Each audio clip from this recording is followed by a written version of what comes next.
وارثین انبیاء ہمارے علماء، ہو کبھی درپیش جو کوئی مسئلہ، پوچھ لیں حاضر ہوں ہم ان کی بارگاہ۔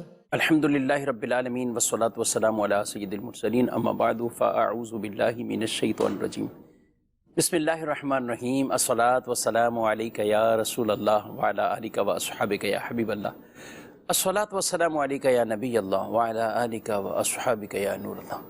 مدنی چینل کے ناظرین، پروگرام دارالفتاح اہل سنت میں آپ کو خوش آمدید کہتے ہیں، مرحبا کہتے ہیں۔ اللہ پاک کا ہم سب کے علم برکتیں عطا فرمائے، علم نافع کی دولت عطا فرمائے، جو علم سیکھیں رب کائنات مجھے آپ کو اس پر عمل پیرا ہونے کی توفیق عطا فرمائے۔ ہمارے پیارے نبی صلی اللہ علیہ وآلہ وسلم کا فرمان عظمت علی شان ہے، ان اول الناس بی یوم القیامہ اکثرہم علیہ صلاۃ، قیامت کے دن میرے قریب ترین وہ ہوگا جو مجھ پر کثرت سے درود پڑھتا ہوگا۔ صلو علی الحبیب صلی اللہ تعالی علی محمد صلی اللہ علیہ وآلہ وسلم، صلاۃ و سلام علیک یا سیدی یا مکی یا مدنی یا رسول اللہ۔ ناظرین کرام، اس پروگرام میں آپ کے سوالات کو بطور خاص ہم شامل کرتے ہیں۔ آج کے ہمارے مہمان مفتی کفیل صاحب ہیں، حضرت آپ کو خوش آمدید کہتے ہیں۔ جزاک اللہ۔ کیسے مزاج گرامی آپ کے؟ الحمدللہ علی کل حال، آپ کیسے ہیں؟ ماشاءاللہ الحمدللہ کا شکر فضل و کرم۔ جی بڑھتے ہیں ناظرین کی، کچھ ہمارے پاس ویڈیو سوالات بھی موجود ہیں، تو دیکھتے کیا پوچھنا چاہتے ہیں۔ میرا مفتی صاحب کی بارگاہ میں یہ سوال ہے کہ نکاح کے وقت مہر جو مقرر ہوا اس کی مقدار 50,000 روپے تھی۔ آج 15 سال نکاح کو ہو چکے ہیں، مہر ادا نہیں ہوا۔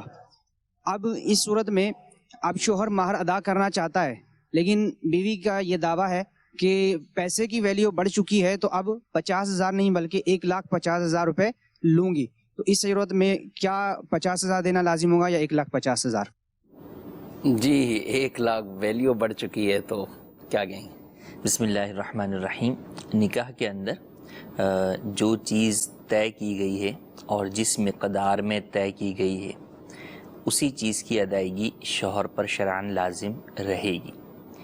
اگر روپے طے کیے ہیں کہ بھئی اتنے روپے دیں گے، اور پاکستان میں جیسے نکاح ہوا ہے تو انڈرسٹوڈ سی بات ہے کہ پاکستانی کرنسی جو ہے وہ دی جائے گی، تو وہ 15 سال ہو جائیں یا 20 سال ہو جائیں، جب بھی اس کی ادائیگی کا طے کیا گیا ہے، یا طے نہیں ہے مؤجل ہے کہ بعد میں دیا جائے گا، تو اس وقت بھی وہ اتنے ہی پیسے دیے جائیں گے جتنے نکاح میں لکھے ہوئے ہیں۔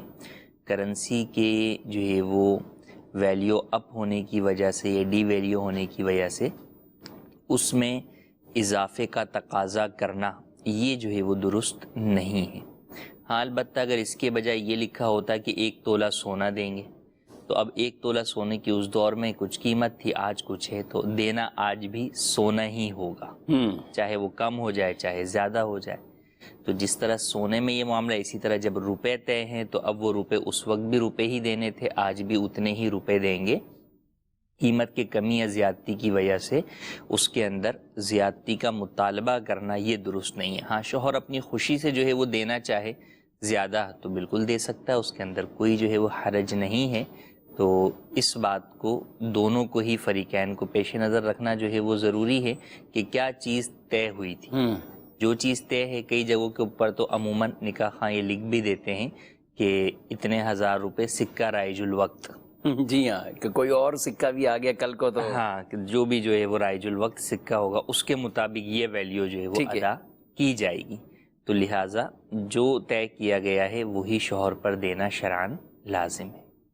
ٹھیک ہے، اور مؤجل ہوتا تو پھر فوراً پہلے ہی اسی وقت اسی ویلیو کے مطابق اس میں ہوتا، یعنی معجل ہوتا کہ فوراً جو ہے وہ طلب کیا جا سکتا تھا، لیکن اس میں بھی اگر بیوی نے طلب نہیں کیا، مہلت دے دی شوہر کو، اور اب شوہر 15 سال 20 سال بعد جا کے دے رہا ہے، تو اب بھی بہرحال اماؤنٹ وہی رہے گا، اس میں تبدیلی نہیں آئے گی۔ اور یہ صرف اس کا مسئلہ نہیں، دیگر اور بھی جہاں پر بھی ادائیگیاں لازم ہوتی ہیں، بطور دین ہے، آپ نے کسی کو قرض دیا، تو جناب 20 سال پہلے جو ہے وہ قرض دیا تھا، تو آج بھی اگر وہ آپ نے اس وقت 1,00,000 دیا تو آج بھی آپ 1,00,000 ہی جو ہے وہ ان سے وصول کر سکتے ہیں، اس سے زیادہ نہیں۔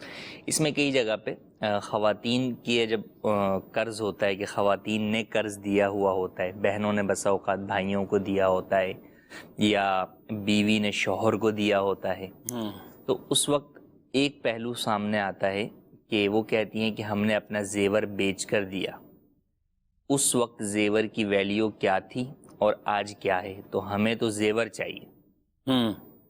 تو یہاں ایک جو ہے وہ بہت اہم نقطہ ہے جس کا خیال رکھنا بے حد ضروری ہے کہ اگر آپ نے سامنے والے کو زیور دیا تھا کہ بھئی یہ میں نے زیور آپ کو قرض میں دیا، ٹھیک ہے، یا سونے کا سکہ تھا یا سونے کی ڈلی تھی، بسکٹ تھا، کوئی بھی ایسی چیز تھی جسے قرض دیا جا سکتا ہے، وہ چیز آپ نے دی ہے اس کو، تو آپ اسی چیز کا آج بھی تقاضا کر سکتے ہیں، کیونکہ قرض کے اندر مثل کی ادائیگی لازم ہوتی، اسی جیسی چیز کی ادائیگی لازم ہوتی۔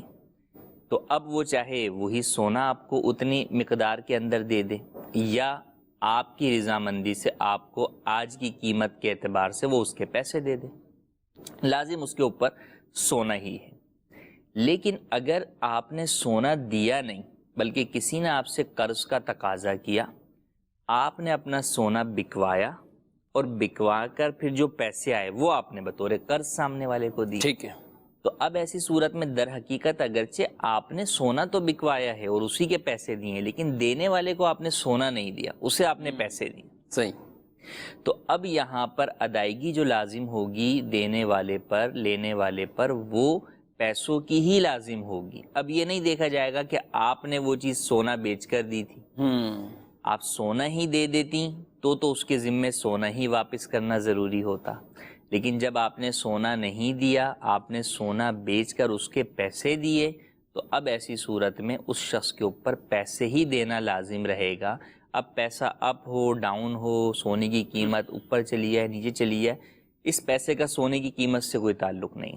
اچھا، آپ نے کہا بسکٹ یا اس طرح کا کوئی ڈلی کی صورت میں سونا، تو عام طور پہ جو خواتین کے پاس گھروں میں وہ اپنے زیورات ہوتے ہیں، تیار شدہ ہار ہے، چوڑیاں ہیں، یا اور بھی کوئی اس طرح کی چیزیں، تو جب بھی کبھی ایسا کوئی معاملہ ہوتا تو یہ وہی اٹھا کر دیتی، یعنی وہ اب اٹھا کے اب اسی کو دے دیا، اس نے خود ہی مارکیٹ میں جا کر اس کو کھلا کروایا، جو بھی اس کو بیچتے ہیں جس طرح بھی، تو اب کیا صورت ہوگی اس کی واپسی کی؟ یہاں پر در حقیقت دیکھیں قرض کے اندر مثل کا جو ہے وہ ہونا ضروری ہے۔ آپ ایسی چیز قرض مثلی چیزوں کا ہی لین دین کیا جا سکتا ہے قرض کے اندر، تو جو چیز مثلی نہیں ہے، اس جیسی چیز جو ہے وہ موجود نہیں ہے، یا دوسرا شخص جو ہے وہ اس جیسی چیز جو ہے وہ نہیں دے سکتا، تو اس کا قرض کا لین دین ہی جو ہے وہ جائز نہیں ہے۔ اب زیورات کے اندر مخصوص ڈائیوں کے اندر بنے ہوئے زیورات ہیں، ضروری نہیں کہ وہ زیور جو اس خاتون کے پاس ہے وہ آج دستیاب بھی ہو اسی جیسا، اس ڈائیاں ختم ہو جاتی ہیں، پرانے ڈیزائن ختم ہو جاتے ہیں۔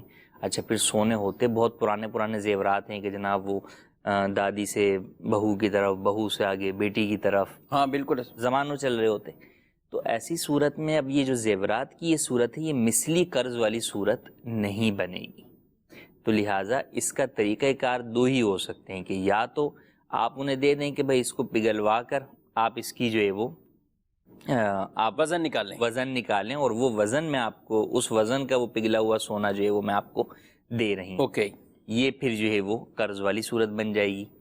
اور اس کا طریقہ کار وہی ہوگا کہ ابتدائی طور پہ یا تو کسی تھرڈ پارٹی کو یا اسی شخص کو وکیل بنا دیں کہ بھئی تم جائیں اور اس کو جو ہے وہ تم پگھلوا کے جو ہے وہ اس کے اوپر قبضہ جو ہے وہ کر لو۔ اب وہ پگھلوا کر اس کے اوپر قبضہ کر لے گا تو پھر اب یہ کہہ دیں کہ بھئی ٹھیک ہے، میں نے آپ کو وہ جو پگھلا ہوا سونا جو آپ کے ہاتھ میں میرا ہے وہ میں نے آپ کو بطور قرض دیا، تو اب وہ اس گویا کہ وہ خام مال جو سونا ہے وہ قرض ہوگا۔ اب وہ وجہ یہ ہے کہ وہ جو خام مال سونا ہے پگھلا ہوا وہ آپ ہر وقت دے سکتے ہیں، مثلی ہے کہ کبھی بھی آپ کو اس جیسا سونا جو ہے وہ لے کر دینا ہے تو آپ پگھلا ہوا سونا خام مال کی صورت کے اندر سامنے والے کو جو ہے وہ دے سکتے ہیں، تو پھر اس میں مسئلہ نہیں ہوگا، اور اس میں وہی ہوگا کہ آپ کے ذمے وہ سونے کی ہی ادائیگی لازم رہے گی، چاہے سونے کی قیمت کتنی ہی بڑھ جائے۔ ٹھیک ہے، یعنی پروسیس ہے تھوڑا سا لمبا ہے، یہ والا لمبا ہے۔ اب اصل میں ظاہر ہے اگر ہم بات کریں مارکیٹ کی بات کریں یا لوگوں کے لین دین کی بات کریں تو ظاہر ہے وہ زیورات لے کے تو جائیں گے، لیکن جیسے ہی وہ سونار کے پاس جائیں گے، جیولر کے پاس جائیں گے، تو اس نے اس کے موتی نکال دینے، پہلے تو موتی لگا کے ہی بیچے تھا، اب اس نے اس کے موتی نکال دے گا سارے. موتی نکالنے کے بعد اس نے اس کا وزن کرنا ہے، اس نے اس میں کاٹ کاٹنی کہ اس میں اتنی کاٹ آ جائے گی. چونکہ یہ مکسر بھی ہے، اس میں یہ کتنے کیرٹ کا ہے تو اس کا بھی وہ ویلیو اس نے نکالنی کہ اس میں اتنی ملاوٹ ہے، یہ جو بھی ایک ان کا وہ. اب لم سم یعنی پریکٹس یہی ہے. خام آپ بھی جانتے ہیں کہ خام مال نکال کر ڈلی نکال کر وہ واپسی دیتے ہی نہیں، نہ اس وقت فلفور ہوتا ہے کام یہ، کیونکہ یہ کارخانوں میں آگے جا کر یہ بیچتے ہیں. لیکن اس نے اس کے ویلیو نکال کر اس کا بتا دیا کہ بھئی تمہارا یہ وزن ہم یہ لے رہے ہیں آپ سے، کہ یہ آپ 10 تولے کا سیٹ لے کر آئے تھے لیکن یہ بنا 9 تولے اور اتنے گرام کا، یہ اتنے ماشے جو بھی ہیں. اب اسی کا وہ اماؤنٹ لے لیتا ہے. فریقاً طے ہوتے ہیں کہ 9 تولے 5 ماشے یہ ہمارا تمہاری طرف سونا ہے. اب کل کو ہم چائے بسکٹ کی یا کچھ بھی بنا ہوا اس طرح کی چیزیں لے لیں. پریکٹس یہ ہے. کیا اس پریکٹس میں کوئی تبدیلی لانی پڑے گی؟ بالکل تبدیلی جو ہے وہ دیکھیں لانی پڑے گی، اور اس کے مختلف آسان طریقے ہو سکتے ہیں. جیسے وہی بات آپ کی کہ اسی زیور کو آپ جو ہے وہ ڈلی کی صورت کے اندر جو ہے وہ پگھلائیں پھر ہی لیں، یہ ضروری نہیں ہے. دکاندار سے کو وہ سونا بیچ کر اس کے بدلے میں سونا ہی حاصل کر لیا جائے خام مال، تو اس کے پاس خام مال موجود ہے. جب اسے پتا ہے کہ انہوں نے مجھے ہی بیچ دینا ہے، صحیح ایک عقد کے لیے اس کو بتا دیا کہ بھئی یہ جو ہے وہ میں آپ سے ابھی سونا خرید رہا ہوں، پیسوں کے بدلے میں بیچ رہا ہوں، پیسوں کے بدلے میں آپ سے خام مال خرید لوں گا، بسکٹ خرید لوں گا مثال کے طور پر، اور پھر مجھے بعد میں آپ کو ہی بیچ دینا ہے. ٹھیک ہے، وہ شرط نہیں ہوگا وہ بیچنا، لیکن یہ اس کو پتہ ہی انڈرسٹوڈ طور پر. تو اب وہ لے لیا. اب جن کا سونا ہے انہیں فون کر کے بتا دیں کہ بھئی ٹھیک ہے، آپ کے سونے کے بدلے میں نے اب خام مال سونا اتنا خرید لیا اور آپ کا یہ اتنے گرام کا تولہ خام مال میرے پاس موجود ہے. اب وہ کہہ دیں کہ بھئی ٹھیک ہے، میں نے یہ سونا آپ کو جو ہے وہ قرض دیا. اب ایسی صورت کے اندر اسی وزن والے سونے کی خام مال کی ادائیگی اس شخص کے اوپر لازم آ جائے گی. اب یہ اس کو دوبارہ دکاندار کو جو ہے وہ سیل کر دے اور اس کے بدلے میں اپنے نوٹ لے لے. تو یہ مختلف طریقے ہو سکتے ہیں جسے جو ہے وہ ابتداً ڈسکس کر کے جو ہے وہ دارالفتہ کے اندر آپ عمل کر سکتے ہیں. اور بھی کئی، خاص طور پہ یہ جو افراد ہوتے ہیں صرافہ کے، ان کے کئی اس طرح کے مسائل ہوتے ہیں جس کے اندر عمومی طور پہ ناجائز کے احکام ہوتے ہیں. اللہ اکبر. کیونکہ یہ سونے کے معاملے کے اندر بھی ناجائز وہ کہ کئی چیزوں میں سود داخل ہو جاتا ہے اس کے اندر. تو اس میں جو اس میں سمجھدار ہوتے ہیں آ کے دارالفتہ اہل سنت میں مشاورت کرتے ہیں، ان کو کچھ چیزیں بتائی جاتی ہیں، پھر وہ آگے سے بتاتے ہیں کہ نہیں یہ چیز ہمارے لیے ممکن نہیں ہے. پھر کچھ اور آپشنز ان کو بتائے جاتے ہیں، تو ہم شرعی آپشن بتاتے ہیں، وہ اس کو اس اعتبار سے دیکھتے ہیں کہ ان کے لیے کیا چیز عملاً ممکن ہے، کیا چیز نہیں ہے. تو یوں پھر گفتگو کر کر پھر کسی ایک نتیجے پر پہنچتے ہیں کہ جی جناب یہ چیز پریکٹیکل بھی ہے اور شرعی اعتبار سے جائز بھی ہے. قدرے آسان عام لین دین کے مقابلے میں تھوڑا سا ہٹ کر ضرور ہوتا ہے، لیکن اس کے اندر آپ کا گناہ سے بچنا جو ہے وہ پایا جا رہا ہوتا ہے. تو تھوڑی بہت تو مشقت جو ہے وہ یقیناً آپ مارکیٹ ٹرینڈ سے ہٹیں گے، جائز چیز کی طرف آ رہے ہیں، پوری مارکیٹ ناجائز اور گناہ کے اوپر چل رہی ہے، تو وہ تو پیش آئے گی، لیکن انشاءاللہ یہ مشقت آپ کو کل آخرت کی مشقت سے بچا لے گی. ماشاءاللہ. اور ناظرین کرام بھی سوچ رہے ہوں گے کہ بھئی اب ہم تو ایسے ہی اٹھا کے دے دیتے ہیں، بالیاں اٹھا کے دے دیں یا دیگر یہ چیزیں. فقہاء کرام نے پورا، بلکہ حدیث کی کتابوں میں بھی کتاب القرض یعنی قرض کے احکامات یہ باقاعدہ بیان کیے گئے. اس لیے کفیل صاحب پچھلی کتابوں میں ہم عربی کتب میں پڑھتے ہیں، بحر الشین میں بھی مسئلہ لکھا ہوا ہے کہ جانور کا قرض دینا جائز نہیں. جی، یعنی جانور کا قرض دینا، کہ اب کوئی کہے کہ بھائی یہ میری بکری ہے، یہ تمہیں قرض دی اور کل کو بکری اس جیسی لے آنا. اس جیسی بکری کہاں سے لائے گا؟ پوری سیم اسی طرح کی بکری. تو جانور کا قرض نہیں، خرید و فروخت کر لے بھائی. اگر اس کو بکری قرض ہی دینی ہے تو کیوں قرض دے رہا ہے؟ یہ بکری ادھار میں بیچ دے اس کو، جانور ہے اسی طرح آپ ادھار میں اس کو بیچ دیں اور وہ رقم آپ لے لیں.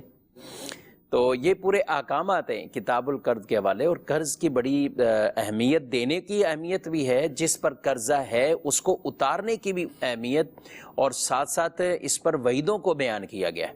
جی ہاں، بعض اوقات بندہ بڑے سستے دور میں کسی سے سونا لے لیا یا اس طرح کی چیزیں لے لیں، اب کفیل صاحب جب دینے کی باری آئی تو اب بھاری پڑ گیا، اب یہ معاملات ہو گئے کہ ہم یہ کیا کریں۔ اچھا ایسا نہیں ان کے پاس ہوتا نہیں، ان کے پاس اپنی کوئی زمین بھی ہوگی، پراپرٹی بھی ہوگی، سب چیزیں، لیکن وہ نہیں دیتے۔ بھاری بس وہی نظر آ رہا ہوتا ہے کہ جناب اس دور میں ہم نے لیا تھا وہ اتنا تھا اور آج جو ہے وہ اتنا ہو گیا ہے۔ اور میں آپ کی بات سے کہ جیسے کئی ایسے رشتے ہوتے ہیں کہ جس کے اندر ان باتوں کا خیال نہیں رکھا جاتا، لیتے وقت بڑا آسانی کے ساتھ ہو جاتا ہے، جیسے میاں بیوی کا آپس کا رشتہ ہوتا ہے۔ بالکل، کئی دفعہ یہ بات طلاق وغیرہ کی صورت میں سامنے آتی ہے یا وفات کی صورت میں آتی ہے کہ جناب گھر بناتے ہوئے شوہر نے بیوی سے زیور لے لیا تھا، بالکل، کہ ایسے ہی بنوا کے دے دوں گا۔ عموماً طے وہاں یہ ہوتا ہے کہ بھئی بنوا کر دے دوں گا، تو اب یہ قرض کے طور پر ہے، کس طور پر ہے بنوا کر دے دوں گا؟ کس طور پر؟ کیونکہ عموماً وہ زیور ہی ہوتا ہے، صحیح، وہ کوئی خام مال کی صورت میں نہیں ہوتا کہ آپ اسے جو ہے وہ قرض جو ہے وہ قرار دیں۔ تو اس طرح کی جو بھی چیز ہوتی ہے، اسی طرح بہنوں سے لے لیا جاتا ہے گھر کے بنانے کے وقت یا اور گھر کی خریداری کے وقت، تو ایسے امور کے اندر دینے والا اچھا اس وقت یہ ہوتا ہے کہ وہ بھی مدد کر رہا ہوتا ہے، لینے والا جو ہے وہ اس وقت تنگ دست ہوتا ہے، اس کو ضرورت ہوتی ہے، تو اس اعتبار سے وہ بھی جو ہے وہ ایک طریقے سے حاجت مند کے طور پر اپنے آپ کو پیش کر رہا ہوتا ہے۔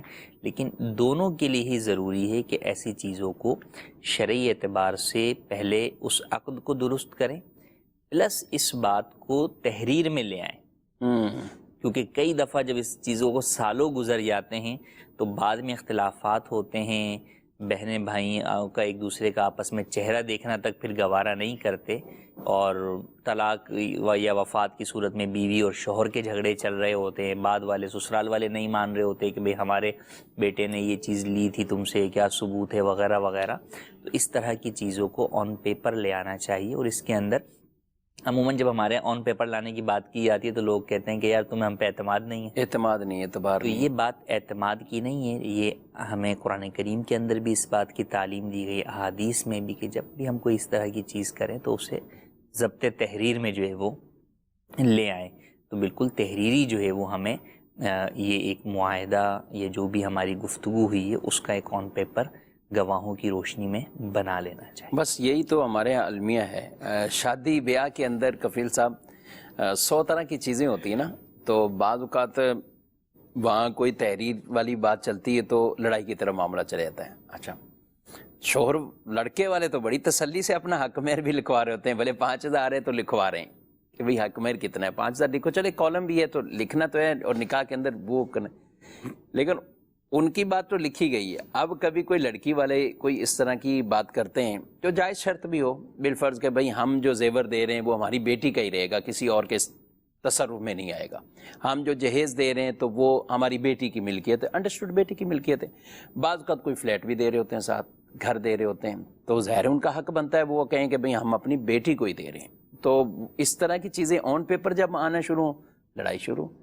یہ جو قرض کو محبت کو کانٹنے والی کینچی ہے یہ جی، تو یہ واقعی اسی طرح کہ اس وقت مروت کے اندر اور بعد میں بالکل سراہتے کر لیتے ہیں۔ عبدالحبیب بھائی تجارتی معاملات میں چونکہ ہیں بھی ماشاءاللہ، تو تاجروں کے اجتماعات اور اس طرح کی چیزیں کرتے بھی رہتے ہیں۔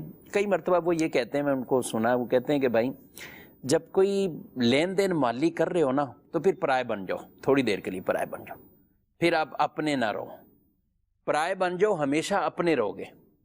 جی ایسا، اور اگر آپ اس وقت اپنے بن گئے تو پھر ایسا نہیں آگے جا کے پرائے بن جاؤ۔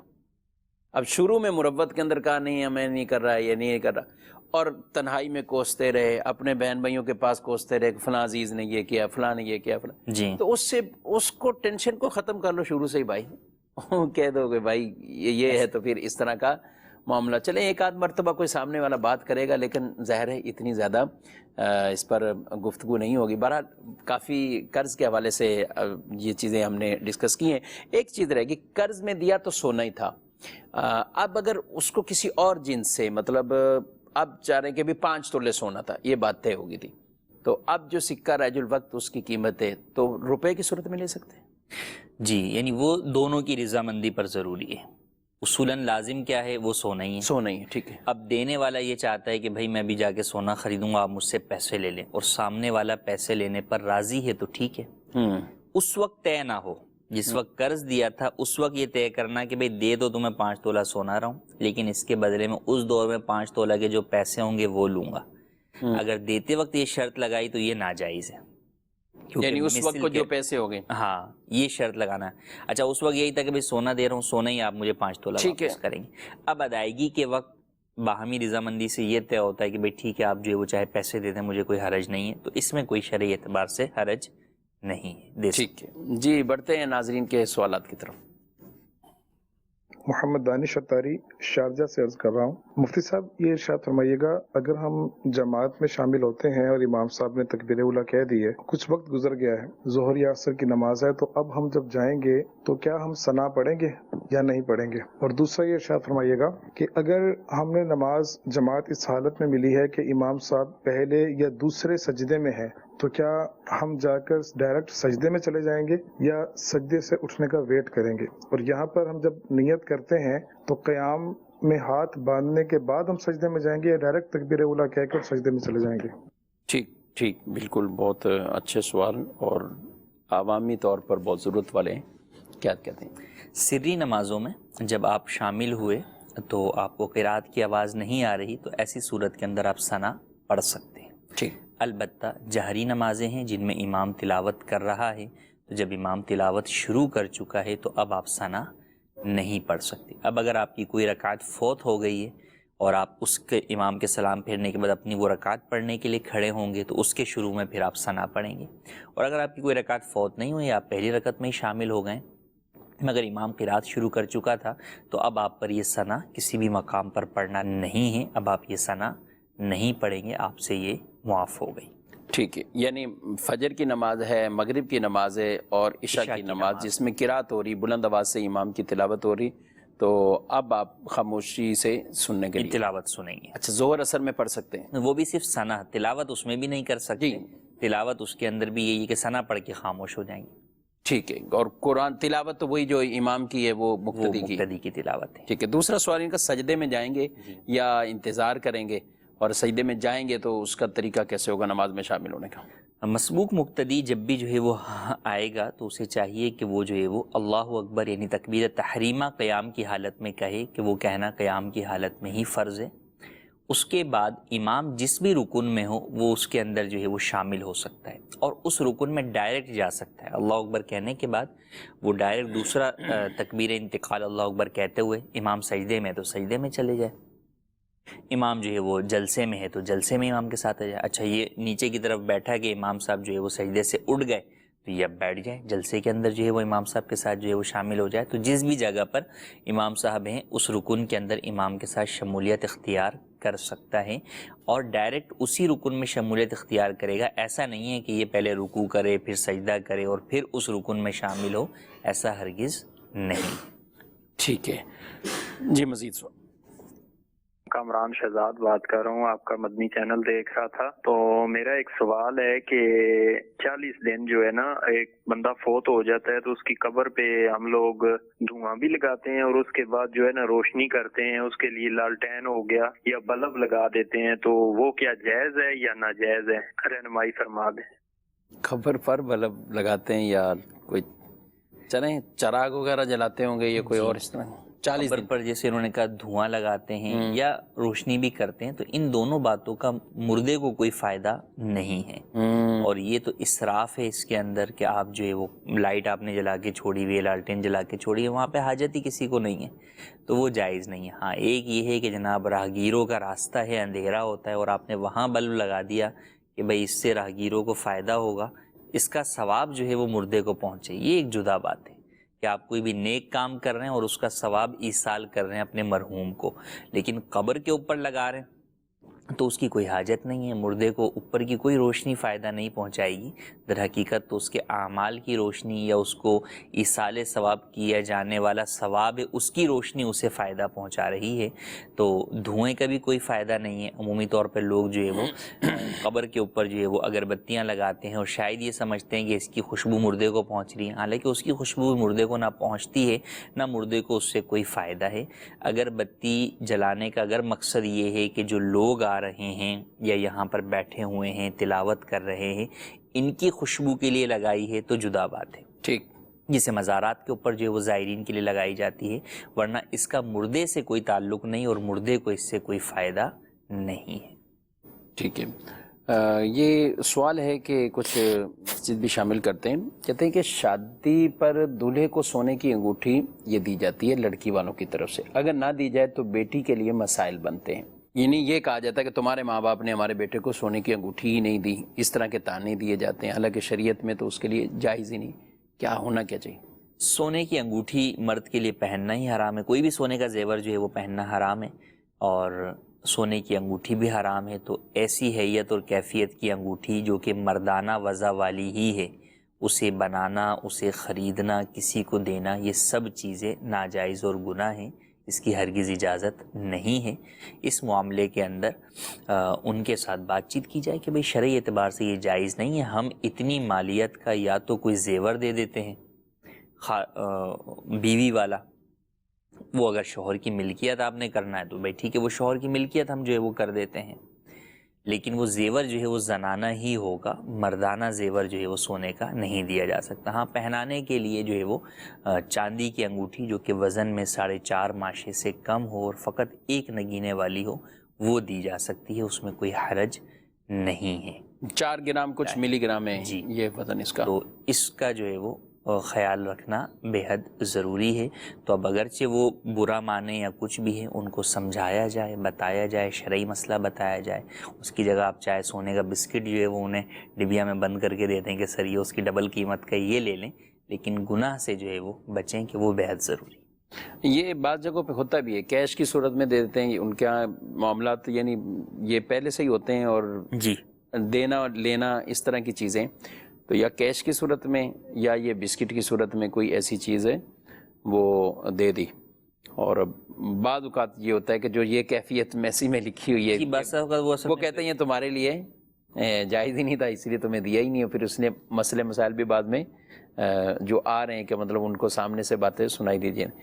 تو اب بڑا عجیب معاملہ ہے کہ کفیل صاحب، بعض اوقات کوئی آدمی بیچارہ نیک نیتی سے بھی سامنے والے کو کہہ رہا ہے کہ یار یہ تمہارے لیے شرعی طور پر مسئلہ تھا اس میں، اور شرعاً یہ ممانعت ہے، سامنے والے کہتے ہیں نہیں بھی اس نے اپنے بچنے کے لیے یہ حل نکال لیا اور اس نے شریعت کا نام لے لیا، اور یہ یا اس کے ایک عمل سے نہیں بھی اور کون سی اتنے عمل آپ نے شریعت کے مطابق کیے، تو یہ کیا آپ تصور کیا کہیں گے آپ؟ اس کے اندر اصل میں وہی بات ہے، ایک تو اپنا انسان کا کردار جو ہے وہ ایسا ہوتا ہے کہ بھئی آپ جو ہے نا وہ اس معاملے کے اندر تو سامنے والے کو بتا رہے ہیں، اور آپ کے گھر میں بیٹی کی شادی میں ناچ گانے ڈھول باجے سب ہو رہے ہیں، تو اب لوگ اس وجہ سے تنقید کرتے ہیں کہ یار یہاں آپ پیسہ بچانے کے لیے ہی کر رہے ہیں، اگرچہ نہیں کرنی چاہیے کہ اگر کوئی ایک گناہ سے بھی بچ رہا ہے، صحیح بات، تو بہرحال اس کا یہ مطلب نہیں ہے کہ 4 گناہ کر رہا ہے تو 5واں بھی لازمی ہی کرو، ایک گناہ سے بھی بچنا بہرحال اس کی دنیا اور آخرت کے لیے جو ہے وہ مفید ہے۔ مگر ایسی صورت کے اندر جہاں ایسا معاملہ ہو اور آپ نے سامنے والے کو ذہن بھی دینا ہے، جسٹ اپنی بچت ہی نہیں کرنی اور شرعی مسئلے پر ہے، تو وہی کہ آپ سیکنڈ آپشن دیں گے تو یہ والی بات اس کے ذہن سے ہٹ جائے گی، بلکہ اگر آپ کی طاقت اور استطاعت ہے تو آپ اچھا آپشن دیں کہ بھئی ٹھیک ہے سونے کی انگوٹھی تو شاید جو ہے وہ 5 گرام کی بنے گی، میں 10 گرام کا جو ہے وہ بسکٹ ہی جو ہے وہ ان کو تحفے کے اندر دے رہا ہوں، لیکن اس چیز سے جو ہے وہ اصل بچنا ہے، تو اب اس کے ذہن میں یہ بات آئے گی کہ یار یہاں پیسہ اصل مقصد نہیں ہے، بلکہ یہاں پر گناہ سے بچنا اور بچانا ضروری ہے۔ ٹھیک ہے، کچھ اور بھی میسیج ہیں۔ اذان کیا جس کی داڑھی نہ ہو تو اذان دے سکتا ہے؟ داڑھی اگر نکلی ہی نہیں ہے تو ایسی صورت کے اندر تو اذان دے سکتا ہے، اذان ہو بھی جائے گی، لیکن اگر جو ہے وہ داڑھی وہ منڈواتا ہے یا ایک مٹھی سے کم کرواتا ہے تو فاسق معلن ہے، تو اس کی اذان مکروہ ہے، اس کو اذان دینے کی اجازت نہیں ہے۔ ٹھیک ہے، جو خواتین امید سے ہوں کیا شوہر ان کو طلاق دے تو طلاق ہو جاتی؟ جی ہاں، بالکل طلاق ہو جاتی ہے۔ لوگوں کے اندر یہ ایک وہم پایا جاتا ہے یا غلط فہمی ہے کہ وہ سمجھتے ہیں کہ حالت حمل میں طلاق نہیں ہوتی، حالانکہ ایسا نہیں ہے۔ اللہ پاک نے قرآن مجید کے اندر حمل والی عورتوں کی عدت بھی بیان فرمائی کہ حمل والیوں کی جو مدت ہے یعنی عدت کی مدت ہے وہ بچے کی پیدائش ہے، تو لہٰذا بالکل ان کی طلاق ہو جاتی ہے، حمل کی حالت میں بھی دے جانے سے طلاق واقع ہو جاتی ہے، اور یہ چیزیں خواتین میں زیادہ معروف اور مشہور ہیں، اور وہ کئی دفعہ بڑی بوڑھی خواتین اسی طور پر طلاق کے بعد بچیوں کو ساتھ رہنے دیتی ہیں کہ بھائی کوئی نہیں ہے، تم تو حمل سے تھیں. تو یہ بات پیش نظر رکھنا ضروری ہے کہ یہ غلط فہمی ہے اس مسئلے کے اندر. یہ بات سمجھنا کہ اس سے طلاق نہیں ہوتی، یہ درست نہیں ہے. طلاق ہو جائے گی. خدا نخواستہ 3 طلاقیں دے دی ہیں تو اب جو ہے وہ اگر اس مسئلے کی وجہ سے ساتھ رہیں گے تو گناہ گار ہوں گے اور اگلی پوری زندگی جو ہے وہ ان کی گناہوں والی ہوگی. ٹھیک ہے. حالانکہ شریعت نے عدت میں فرق بیان کیا ہے کہ جو امید سے نہیں ہے اور نارمل عام ہے تو جن کو 3 ماہواریاں عدت ان کی ہے، اور جن کی عمر اس قدر پہنچ چکی ہے، یعنی بڑھاپا ہے اور ان کی سن ایاس شروع ہو گئی، مطلب یہ ہے کہ اب ان کو عام خواتین کی طرح ماہواری نہیں ہے، تو پھر ان کی عدت کا فرق بیان کیا کہ وہ 3 مہینے ہے. لیکن یہ عدت کا فرق ہے طلاق کے واقع اور نہ واقع ہونے میں. بہت سے لوگ اس میں غلط فہمیوں میں آتے ہیں، بیوی نے سنا نہیں، بیوی وہاں موجود نہیں تھی اور شوہر نے لکھا لیکن ہم نے ریسیو ہی نہیں کیا. یہ بھی ہوتا ہے، طلاق نامہ سب کچھ ہو گیا، ہم نے ریسیو نہیں کیا، ہم نے ریسیو نہیں کیا، لیے ہم نے وہیں واپسی بھیج دیا. تو یہ کوئی ضروری نہیں اس میں سامنے والی. بالکل بھی. یعنی ایک آسان لفظوں میں یہ کہیں کہ طلاق کا تعلق شوہر کے الفاظ کی ادائیگی، پیپر بنوانے یا سائن کروا، اس کا ٹوٹل تعلق شوہر کے ساتھ. بیوی کا اس سے کا کوئی تعلق نہیں ہے کہ طلاق بیوی کی وجہ سے نہیں ہوگی، ایسا نہیں. بیوی کسی بھی کیفیت میں ہوگی، کچھ بھی کرے گی، اس کے علم میں ہوگا نہیں ہوگا، طلاق کا تعلق ٹوٹل شوہر کا ڈومین ہے. جب شوہر وہ زبان سے الفاظ نکال دے گا، کسی کو کہہ کر پیپر بنوا لے گا، خود پیپر بنا کر سائن کر دے گا یا کسی کے بنائے ہوئے پیپر پر سائن کر دے گا، تو اب ایسی صورت میں بھلے وہ بھیجے بھی نہیں بیوی. کئی دفعہ ایسے بھی آتے کہ بھئی شوہر نے غصے میں جب بیوی میکے بیٹھی ہوئی تھی پیپر بنوائے لا کے جو ہے وہ اس میں رکھ دی، الماری میں رکھ دی. اب جو ہے نا وہ بیوی 2 دن کے بعد واپس گھر آ گئی، ساتھ رہنے لگ گئے. اب جناب کبھی آگے بیوی نے الماری کی صفائی کی تو پیپر نکلے، بھئی یہ کیا ہے، وہ تو اس وقت میں نے بنائے تھے. تو حالانکہ وہ طلاق تو اسی وقت جو ہو گئی تھی جب اس نے جو ہے وہ پیپر جو ہے وہ بنوائے تھے. تو لہٰذا اس بات کو سب سے پہلے پیش نظر رکھیں کہ طلاق کا تعلق ان معنوں میں عورت کے ساتھ نہیں ہے کہ عورت کی وجہ سے طلاق نہ ہو، ایسی کوئی صورت نہیں ہے. شوہر کی طرف سے تو ہو سکتا ہے کہ شوہر نے الفاظ کیا ادا کیے، کیسے ادا کیے، پیپر میں کیا لکھا ہوا تھا، 3 تھیں، 1 تھیں، 2 تھیں، وغیرہ وغیرہ. شوہر والے سائڈ پر تو پھر بھی کوئی نہ کوئی صورت جو ہے وہ ہو سکتی ہے، لیکن ایسا نہیں کہ شوہر کی طرف سے تو پوری بات کمپلیٹ ہو، لیکن جناب جو ہے وہ بیوی حمل سے تھی یا ماہواری میں تھی یا نفاس میں تھی یا جو ہے اس نے سنا نہیں یا اس نے ریسیو نہیں کیا، اس سے فرق نہیں، تو اس سے جو ہے وہ فرق نہیں پڑے گا جب تک کہ شوہر کے سائڈ پر جو ہے وہ نہ لکھے. ہاں ایک صورت علماء نے بیان کی کہ مثال کے طور پہ اگر یہ لکھا کہ جب میرا یہ پیپر تم ریسیو کرو تو جو ہے وہ تمہیں طلاق، وہ کلمات تو وہ کنڈیشن والی صورتیں ہوتی ہیں کہ آپ جو اس کو تعلیق طلاق شریعت میں کہا جاتا ہے فقہی اصطلاح میں. تو کنڈیشن والی ہوگی تو اس میں جب وہ کنڈیشن پائی جائے گی کہ مثلا شوہر نے بیوی کو اگر تم نے یہ کام کیا تو طلاق، تو اب جب تک وہ بیوی وہ کام نہیں کرے گی تو نہیں ہوگی طلاق. ٹھیک.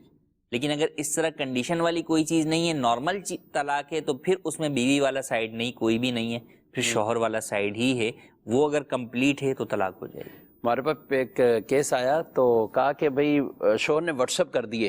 جی شوہر نے واٹس ایپ کر دیے سب کچھ. اب پہلے تو وہ لکھنے لکھوانے، اب تو سیدھا سیدھا موبائل پہ لکھ کے اور یا وائس میں کر کے، جب واضح ہے سب کچھ، اقرار اور ساری چیزیں موجود. لیکن اب اس کے گھر سے ہی کسی نے بیوی کو فون کیا جلدی جلدی شوہر کو بلاک کر دو، یعنی اس کا نہ واٹس ایپ سنو اور اس کو بلاک کر دو کہ تمہارے پاس اس کی جو ہے نا وہ چیز شو نہ ہو یا یہ وہ. لیکن ظاہر جب ہم فریقین کو بلایا بات چیت کی تو اس میں واضح تھا یہ سلسلہ. تو جب بھی اس طرح کا معاملہ ہو، 2 باتیں ہمیشہ یہ کہ یہ خود فیصلہ تو نہ کریں قطعاً. کوئی بھی 4 آدمی ہاں یار اس نے میسیج ڈیلیٹ کر دیا تھا یا طلاق نامہ پھاڑ دیا تھا یا اس نے آگ لگا دی تھی یا جو بھی، اس کو آپ علماء کرام، مفتیان کرام، آپ دارالحکومت اہل سنت میں آپ رابطہ کر لیں. آپ جس شہر میں بھی رہتے ہیں، اگر آپ کے شہر میں دارالحکومت اہل سنت کی شاخ موجود ہے، جیسے ہمارے ہاں فیصل آباد میں، لاہور میں، ملتان میں، راولپنڈی میں، سرگودا میں، گجرانوالہ، پنجاب کے یہ چند شہر ہیں جن میں دارالحکومت اہل سنت باقاعدہ قائم ہے. اور حیدرآباد میں، شہر کراچی کے اندر 5 دارالحکومت اہل سنت ہے. اس کے ساتھ ساتھ دارالتعلیم سنت کا نمبر آپ وہ اپنے پاس محفوظ کریں. دارالتعلیم سنت کا نمبر صبح 10 بجے سے لے کر 4 بجے تک آن رہتا ہے. اس پر آپ کر سکتے ہیں، کال کر سکتے ہیں اور باقاعدہ آپ رہنمائی لے سکتے ہیں. تو یعنی خود سے فیصلہ بالکل بھی نہیں کریں. اچھا ایک غلطی ہو گئی تو اس کے ازالے کی طرف، پھر اس کا کیا شریعت میں بعض اوقات لوگ 1 یا 2 طلاقوں کے بعد بھی وہ سمجھتے ہیں کہ شاید پورا ہی کلیئر ہو گیا معاملہ. آپ علماء کرام سے پوچھیں، مفتین کرام سے پوچھیں جو باقاعدہ فتویٰ دیتے ہوں، علماء حق، علماء اہل سنت، آپ ان سے گفتگو کریں اور وہاں سے جا کے باقاعدہ آپ فتویٰ لیں. اچھا اگر پوری 3 کا ہی معاملہ ہو چکا ہے اور اس میں کوئی ضروری نہیں کہ ایک ساتھ تینوں طلاقیں، اگر کوئی سال پہلے تھی، 2 سال پہلے تھی، پھر رجوع ہو چکا، پھر تو یہ ساری شمار ہوں گی، پچھلی ختم نہیں ہو جاتی. تو یہ وہ چیزیں ہم عرض کر رہے ہیں کہ جس میں بعض اوقات آدمی کم علمی کی وجہ سے برسوں گناہ گار ہوتے رہتے ہیں، برسوں گناہ گار. جی ہاں، لڑکی والے بھی اور لڑکے والے بھی ظاہر جن کے علم میں، اور میاں بیوی تو ہیں ہی ہیں جن کو پتہ ہے کہ یہ سب کچھ ہو چکا اور اب ہم ساتھ رہ رہے ہیں. تو ان چیزوں کو سنجیدہ لینا چاہیے اور اس میں کم علمی یہ عذر نہیں بنے گی کہ کم علمی کی وجہ سے، جہالت کی وجہ سے یہ ایسے ہوتا رہے، بچوں کی محبت میں ایسا کر، یہ سوچنے کی باتیں پہلے ہیں، بعد میں نہیں. تو ان چیزوں کا ضرور ناظرین کرام آپ خیال رکھیں. مزید کو میرا مفتی صاحب سے یہ سوال ہے کہ اگر 2 لوگوں کی برسی ایک ہی مہینے میں آ رہی ہو، مثلا ایک کی پہلی برسی ہو اور دوسرے کی دوسری برسی ہو، تو کیا ایک ہی وقت میں ایک ہی جگہ پر دونوں کی فاتح خوانی اور برسی کا انعقاد کر سکتے ہیں؟ جی، برسی ہے یا 40واں ہے یا سویم ہے، یہ تمام جو ہے وہ ایصال ثواب کی محافل ہے. ایصال ثواب کی محفل جو ہے وہ کسی بھی وقت منعقد کی جا سکتی ہے. 2 لوگوں کی ایک ساتھ بھی جو ہے وہ کر سکتے ہیں، ایک ہی جگہ پر بھی کر سکتے ہیں. اس میں شرعی اعتبار سے کسی بھی قسم کی کوئی ممانعت نہیں ہے. لوگوں کے اندر جو ہے وہ اس طرح کی چیزیں پائی جاتی ہیں، خاص طور پر جیسے کئی لوگ محرم کے مہینے کے اندر دوسری فاتحہ نہیں دلاتے کہ نہیں یہ فقط جو ہے وہ امام حسین اور شہداء کربلا کی فاتحہ کے جو ہے وہ ایام ہیں. تو ایسا نہیں ہے، ہر فاتحہ کے اندر آپ تمام بزرگان دین کو بھی شامل کر سکتے ہیں. اسی طریقے سے اپنے تمام لواحقین اور مرحومین کو بھی جو ہے وہ شامل کر سکتے ہیں. تو ایک ہی دن، ایک ہی موقع پر، ایک ہی جگہ کے اوپر بالکل آپ 2 یا 2 سے زائد افراد کی بھی فاتحہ خوانی، برسی، سویم، 40واں وغیرہ کر سکتے ہیں. شرعاً کوئی ممانعت نہیں. ٹھیک ہے. مزید سوال. کسی کو ہم کوئی چیز دلاتے ہیں، ایک ایگزامپل موبائل دلایا ہم نے، اور ہم نے اس سے یہ طے کر لیا کہ یہ موبائل 20,000 روپے کا ہے اور میں آپ کو 30,000 روپے میں دوں گا، اور وہ مجھے منتھلی یا ہفتے کے ہفتے کچھ رقم دیتا ہے، اور اسٹارٹ میں میں نے اس سے 5,000 روپے لے لیے. تو یہ کرنا جائز ہے یا یہ چھوٹ کے اس میں آئے گا؟ جی، قسطوں پہ اب موبائل بھی دینا شروع ہو گئے لوگ. جی، اگر قیمت آپ نے اس چیز کی طے کر لی کہ یہ چیز میں آپ کو 30,000 روپے کی جو ہے وہ بیچ رہا ہوں اتنے مہینوں کی قسط کے اوپر یا اتنے ماہ کے ادھار کے اوپر، اور اس میں کسی بھی قسم کی کوئی پینلٹی وغیرہ کی شرط نہیں ہے قسط لیٹ وغیرہ ہونے کی صورت کے اندر، تو دیا جا سکتا ہے، جائز ہے، اس میں حرج نہیں ہے. شرعی اعتبار سے پرابلم وہاں آتی ہے جب آپ قسط لیٹ ہونے پہ کوئی جرمانہ جو ہے وہ لگاتے ہیں، یا آپ یہ کہتے ہیں کہ بھئی یہ موبائل میں آپ کو 20,000 کا بیچ رہا ہوں اور جو اوپر آپ لیٹ دیں گے اس کے بدلے میں آپ مجھے جو ہے نا وہ جتنا لیٹ کرتے جائیں گے ہر مہینے کے حساب سے 1,000 روپے اوپر لگاتے جائیں. اگر اس طریقے کی کوئی جو ہے وہ آپ کا ایگریمنٹ ہو رہا ہے تو یہ جائز نہیں ہے. قیمت ہی آپ موبائل کی 30,000 طے کر لیں اور اس میں پینلٹی وغیرہ کوئی نہ ہو تو ٹھیک ہے، قسطوں کے اوپر آپ بیچ سکتے ہیں. قسطوں کی مدت معلوم ہونا ضروری ہے کہ کتنے عرصے تک کے لیے آپ یہ دے رہے ہیں اور ادائیگی کا شیڈیول کیا ہوگا. جی، مفتی صاحب سے میرا یہ سوال ہے کہ لاٹری بیچنا کیسا، اس حوالے سے بتائیے. جی مزید. دارالفتہ اہل سنت پر میرا مفتی صاحب سے یہ سوال ہے، بیوی اپنے مرحوم شوہر کے کپڑے کیا اپنے کسی رشتہ دار یا کسی سائل کو دے سکتی ہے جبکہ اس مرحوم شوہر کے بچے ابھی نابالغ ہیں؟ ٹھیک ہے جی. کپڑے کیا کریں، مرحوم کے کپڑے؟ مرحوم کے کپڑے اگر وہ کسی کو بیچیں گے نہیں یا مفت میں دے نہیں سکتے، اصولاً کہ تمام ورثاء اس کے مالک ہیں، اس کا طریقہ کار یہ ہو سکتا ہے کہ ان کپڑوں کی جو بھی مارکیٹ ویلیو بنتی ہے اس اعتبار سے کوئی ایک گھر کا بالغ فرد اسے خرید لے اور اس کے بدلے میں جو پیسے ہوں وہ ترکے کے اندر جو ہے وہ شامل کر دیں۔ اب جب اس بالغ شخص نے خرید لیے مارکیٹ ویلیو کے اعتبار سے، تو اب وہ ان چیزوں کو کسی کو مفت میں بھی دے سکتا ہے اور کسی کو قیمتاً بھی دے سکتے۔ اور اگر سارے بالغ ہوں اور سارے بالغ ہیں اور سب اجازت دے دیتے ہیں کہ بھئی ٹھیک ہے آپ جو دل چاہے کریں، جس کو چاہیں دے دیں، تو اس میں پھر کوئی حرج نہیں۔ ہمارے عام طور پر روٹین یہ ہے کہ اگر کسی خاتون کا انتقال ہوتا ہے، مطلب والدہ کا انتقال ہوا، تو اب کپڑے وغیرہ بیٹیوں کو دے دیے جاتے ہیں، جو صدقہ بھی کیے جاتے ہیں، لیکن صدقہ جو کیے جاتے ہیں وہ صرف پہنے ہوئے کیے جاتے ہیں۔ کہتے ہیں کہ یہ کفن سے پہلے یہ اتریں تو یہ نہیں پہننے، یہ تو ڈر لگتا ہے، بھلے وہ اچھا سوٹ ہو یا جیسا، وہ تو صدقہ کرتے ہیں، مرحوم کی چیز ہے، کیا کریں ہم، صدقہ کر دیتے ہیں۔ لیکن جو بہت اعلیٰ کوالٹی کے رکھے ہوئے ہیں گھر پہ، شادی بیاہ اس طرح کے، تو وہ کم ہی ہے وہ کرتے ہیں۔ لیکن چلیں دونوں باتیں کر لیتے ہیں، ورثہ سب راضی صدقے میں دے دیں بھی، کسی کو ربا کو دے، اور ہیں بالغ دے سکتے ہیں، یہ دے سکتے ہیں۔ اور اسی طرح بھائی کہیں کہ بھائی بہنیں رکھ لیں، تمام ورثاء اگر اجازت دے دیتے ہیں کہ بھئی ٹھیک ہے بہنیں جو ہے وہ رکھ لیں، یا یہ سوٹ فلاں بہن کو دے دیا جائے، یہ چیز فلاں بہن کو دے دی جائے۔ اسی طرح گھر کا سامان ہوتا ہے، بس اوقات بھئی فریج ہے، ٹی وی ہے، دیگر اس طرح کی چیزیں ہیں کہ اس کے اندر اگر تمام ورثاء بالغ عاقل ہوں اور بخوشی اس میں سے وہ کوئی تقسیم کر لیتے ہیں کہ بھئی یہ چیز تم لے لو، یہ چیز میں امی کی لے آؤں گا بطور یاد یا ویسے ہی جو ہے، تو اس میں کوئی حرج نہیں ہے۔ ٹھیک ہے۔ لاٹری بیچنا کیسا ہے؟ لاٹری بیچنا جو ہے وہ حرام ہے، کیونکہ لاٹری جو ہے وہ جوا ہوتا ہے اور جوا جو ہے وہ حرام ہے۔ قرآن کریم میں اللہ پاک نے اس کو شیطان کا عمل جو ہے وہ قرار دیا، ناپاک قرار دیا، تو لہٰذا بالکل بھی جائز نہیں ہے۔ لاٹری کے اندر بالکل بھی مسلمانوں کو اپنا پیسہ ضائع نہیں کرنا چاہیے۔ جی ناظرین اکرام، آپ نے پروگرام ملاحظہ کیا، اللہ پاک عمل کی توفیق عطا فرمائے، آمین بجاہ النبی امین صلی اللہ علیہ وسلم۔ وارثین انبیاء ہمارے علماء، ہو کبھی درپیش جو کوئی مسئلہ، پوچھ لیں حاضر ہوں ہم ان کی بارگاہ۔